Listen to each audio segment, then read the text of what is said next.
Alright people, so welcome to Jumbo IAS and welcome to UPSC Prelims Phoenix batch. In this batch, we discuss the entire syllabus for UPSC Prelims examination, both the static portion as well as current affairs. Now today we are continuing with our static portion, and if you have been following this lecture series, you know this, that we are continuing with ancient and medieval history. Now today is day 6 for ancient and medieval history, and today's targets are, well, post-Gupta period, okay, in the ancient history portion. Now, the notes for these targets are already shared with you. So I'm hoping that you have already gone through the notes. Then you are sitting for this lecture. Now, let's revise this post-Gupta period, which you have already revised from your notes. Let's revise it again through a set of MCQs. Okay, because that is the pattern of our Phoenix batch. So let's begin that. Okay, then. So ancient and medieval history, day 6, and our today's portion is post-Gupta. Okay. So in post-Gupta, we are going to focus on North Indian post-Gupta phase as well as South Indian post-Gupta phase. And in this portion, in today's targets, well, temple architecture, which really flourished during the Gupta phase and after Gupta phase, well, temple architecture would also be a part of today's targets. Okay, so let's straight away dive into the lecture with question number 1. Identify the historic site using the statements given below. Okay, it is a UNESCO World Heritage Site. It contains both rock-cut temples and structural temples. The famous sculpture of Descent of Ganges is found here. Now, this is group of monuments at Mahabalipuram, because Mahabalipuram, the group of monuments, have been given UNESCO World Heritage Site tag. This is true. It contains both rock-cut temples, Kailash Temple, and structural temples, the Shore Temple. Now, rock-cut temples are those temples which are cut from a single rock, monolithic temples. And Shore Temple was constructed brick by brick, stone by stone, okay, structural temples. And there is also, well, a rock-cut sculpture showing the descent of Ganges river from Himalayas, okay. So this is also there. So it is a very important cultural site, and that is why it was added into UNESCO World Heritage Site, okay. So this is group of monuments at Mahabalipuram. The answer is A. All right, next. Consider the following statements about Kailash Nath Temple at Kanchipuram. The temple is dedicated to Shiv Gangadhara. It was built by Chola ruler Rajaraja I. The temple was constructed for personal worship of the king. Okay. Now, yes, the temple is dedicated, as the name suggests, Kailash Nath. It is dedicated to Lord Shiva, Shiva Gangadhara, yes. But it was not constructed by Cholas. It was constructed by the predecessor of Cholas. Before Cholas, this region was ruled by Pallavas. Okay. And which Pallava ruler? Narsimhan II or Rajasimha the first. Okay. So it was not Rajaraja Chola, it was Pallava ruler. The temple was constructed for the personal worship of the king. Yes, it was not open for general public. This is what the archaeologists say. So this is also correct. The correct answer would come out to be C. Okay. Next. Consider the following monuments. Ervateshwar Temple, Thanjavur, rock-cut rathas of Mahabalipuram, temple at Gangaikonda, Cholapuram, Brihadeswara Temple at Thanjavur. Now you have to arrange them in chronological order from the temple that was constructed before and then to later temples. Okay. So listen to me very carefully. Rock-cut rathas of Mahabalipuram were constructed by Pallavas. You don't have to remember the exact date. Okay, just remember this. You can also answer these questions through logic. Okay, you don't have to remember the exact date. So we have just discussed that rock-cut rathas, the 5 rathas of Mahabalipuram temple complex, which is UNESCO World Heritage Site, was constructed by Pallavas. Okay, now Pallavas came before Cholas. Okay, now this was constructed by Pallavas. Then came the Cholas. Now within Cholas also, the temple at Gangaikonda, Cholapuram was constructed by Rajendra the First.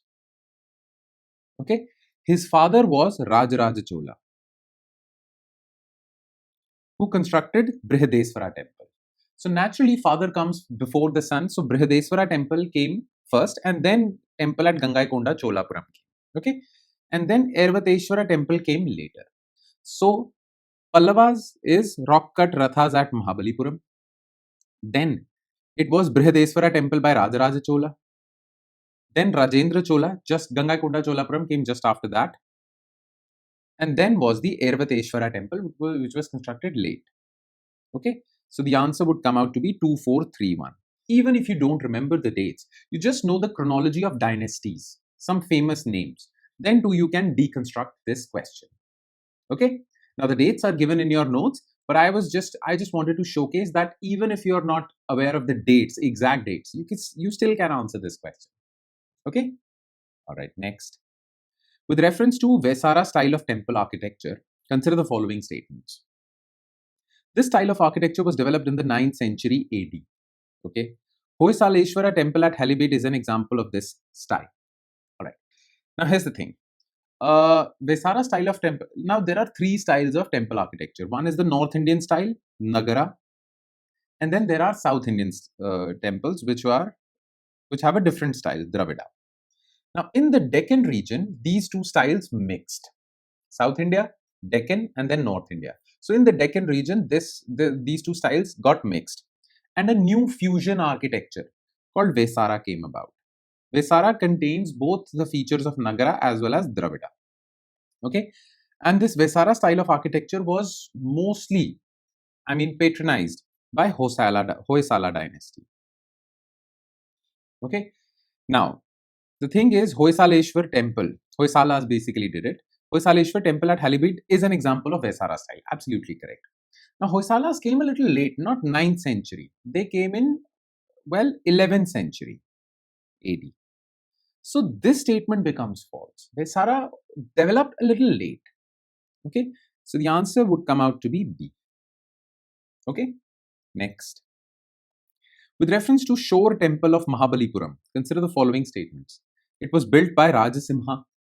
It also has the sculpture of Nandi. So the Shore Temple of Mahabalipuram, which we have discussed, was constructed by Narasimhan II, or he was also given the title of Rajasimha. So they're both the same, of Pallavas. Okay, so this is correct. It also has the sculpture of Nandi. Absolutely. Nandi in Hindu mythology is basically associated with Lord Shiva. So yes.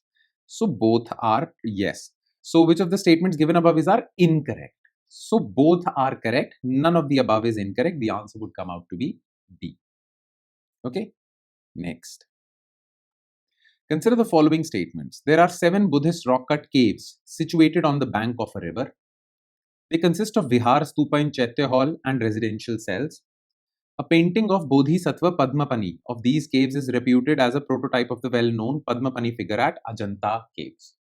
Now, the above statements are about which caves? Now, 7 Buddhist rock-cut caves are there. Okay. Now, these 7 rock-cut caves also have a Chaitya Hall, also known as the prayer hall, and living rooms for monks, Vihara, residential cells. Okay. And it has a painting of Bodhisattva Padmapani, which is the initial look for Padmapani painting in Ajanta caves, which is more refined. Now, this is Bagh caves in Madhya Pradesh, alongside Vindhya range. Okay, so it is Madhya Pradesh. Bagh caves. This describes Bagh caves, which are Buddhist caves. Clear? Okay. Next. Which one of the following statements are not correct?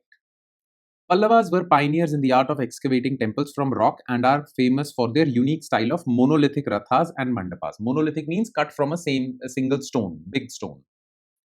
A-hole inscription was composed by a court poet of Pulakeshin II. Chalukyas are credited for developing Vesara style in building of structural temples. Kailashnath temple at Kanchi is an architectural contribution of Rashtrakutas. Now, look, Pallavas were pioneers of monolithic rock-cut temples. Absolutely correct. A-hole inscription basically describes it is basically a prashasti. Remember Prayag prashasti? So A-hole inscription basically lists down the achievements of Pulakeshin II of Chalukya. And Pulakeshin II basically defeated Harsha. Okay, so this A-hole inscription also mentions how he defeated Harsha and blocked his southward descent, because Harsha started conquering and was moving towards Deccan. So he stopped it, Pulakeshin II.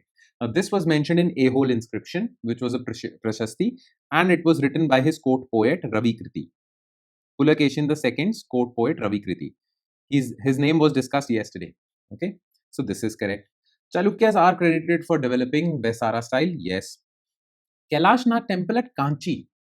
Well, Kailashnath temple in Ellora is credited to Rashtrakuta, but Kailashnath temple at Kanchi is not credited to Rashtrakuta. It is for Pallavas. So this statement is false.